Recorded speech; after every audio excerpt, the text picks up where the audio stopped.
कट्टरपंथियों पर भड़के योगी बाबा, ये लातों के भूत हैं, बातों से नहीं मानेंगे। बुलडोजर बाबा का एक्शन देख तिलमिलाए अखिलेश, यूपी की सियासत में मचा बवाल। मुहर्रम पूरे देश में मनाया जाता है, लेकिन जब बात उत्तर प्रदेश की आती है तो यह त्योहार कानून व्यवस्था की सबसे कड़ी परीक्षा बन जाता है। क्योंकि जब ताजिया सिर्फ आस्था का प्रतीक नहीं बल्कि दिखावे और दबदबे का हथियार बन जाए तो टकराव तय है। और यही हुआ जौनपुर में। जब से भगवाधारी योगी आदित्यनाथ सत्ता में आए हैं, उन्होंने साफ कर दिया है धार्मिक आयोजन आस्था तक सीमित रहेंगे। सड़क जाम करने या बिजली बाधित करने का हक किसी को नहीं है।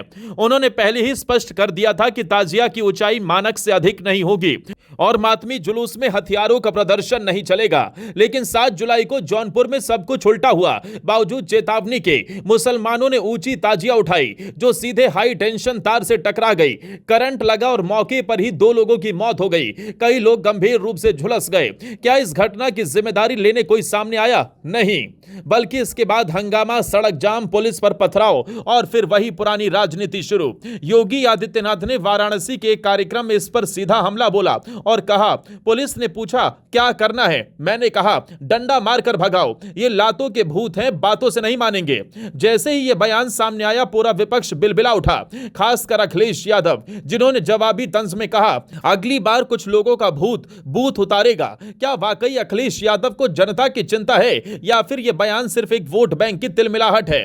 याद रखिए, ये वही अखिलेश हैं जो 2017 में कांग्रेस से गठबंधन करके चुनाव हारे, 2022 में छोटी पार्टियों के सहारे लड़े, फिर भी हार गए। अब 2027 की तैयारी में हैं और सीधा हमला योगी आदित्यनाथ पर कर रहे हैं क्योंकि मुसलमानों पर कार्रवाई से उन्हें अपनी राजनीति खतरे में दिखती है। सवाल उठता है, जब सीएम योगी ने पहले से नियम बना दिए थे तो फिर ताजिया हाई टेंशन तार से क्यों टकराई? क्यों गांव और शहर की बिजली बाधित कर एक आयोजन के लिए रास्ता रोका गया? क्यों पेड़ों की टहनियां काटने, छज्जे तोड़ने की मांग की गई? क्या किसी एक समुदाय के त्योहार के नाम पर बाकी जनता की जिंदगी को खतरे में डाल देना सही है? योगी ने 2 टूक कहा, बिना बिजली बिल चुकाए, बिना सड़क टैक्स दिए आप सड़कों पर निकलना चाहते हैं और फिर मांग करते हैं कि तार हटाओ, पेड़ काटो, किसी के घर का छज्जा तोड़ दो। क्या अधिकार है आपको? और बात सिर्फ इतनी नहीं है, सीएम योगी ने याद दिलाया कि किस तरह कांवड़ यात्रा में लाखों श्रद्धालु सैकड़ों किलोमीटर पैदल चलते हैं, ना कोई सड़क जाम करते हैं, ना बिजली काटने की मांग, ना छज्जा तोड़ने की जिद। हर हर बम बम कहते हुए एकता और अनुशासन का अद्भुत संगम दिखाई देता है। वहां न जाति का भेद है, न धर्म का, न वर्ग का, लेकिन उसके बावजूद उन्हें उपद्रवी और आतंकवादी कहा जाता है। क्यों? और मीडिया जब कांवड़ यात्रा होती है तो कुछ धर्मनिरपेक्ष पत्रकार उसे उपद्रव का नाम दे देते हैं, लेकिन जब ताजिया की वजह से मौत हो जाती है तो वही पत्रकार चुप रहते हैं। ना कोई पैनल डिबेट, ना कोई ट्वीट। जौनपुर में जो हुआ वो एक चेतावनी थी, लेकिन कुछ नेता इसे राजनीतिक मौका समझ बैठे।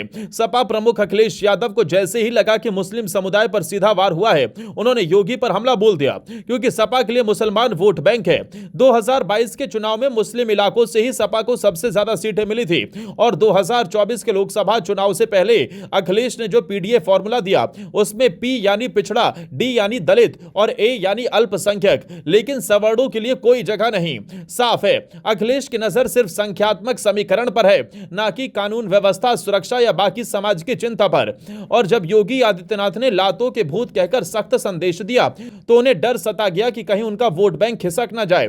यही कारण है कि उन्होंने योगी पर नहीं बल्कि चुनावी भूत और बूथ की भाषा में जवाब दिया। अब सवाल आपसे, क्या किसी समुदाय के लिए कानून बदल दिया जाए? क्या किसी के त्योहार की कीमत किसी और की जान हो? क्या अखिलेश यादव सिर्फ वोट बैंक बचाने के लिए योगी की सख्ती को अत्याचार बताना चाह रहे हैं? आज यूपी में योगी आदित्यनाथ ने धार्मिक आयोजनों को आस्था की मर्यादा में लाने की ठान ली है। अब ना कोई तलवार लहराएगा, ना बिजली कटेगी, ना छज्जे टूटेंगे, ना टहनियां काटी जाएंगी। और जब कोई नेता सिर्फ अपने वोट बैंक के लिए इस व्यवस्था को तोड़ने की बात करता है तो जनता को समझ जाना चाहिए कि किसके लिए सुरक्षा मायने रखती है और किसके लिए सिर्फ सत्ता ही सर्वोपरि है। तो क्या आपको लगता है योगी की सख्ती जायज है या ताजिया हादसे पर राजनीति करने वाले सही हैं? क्या कानून सबके लिए बराबर नहीं होना चाहिए?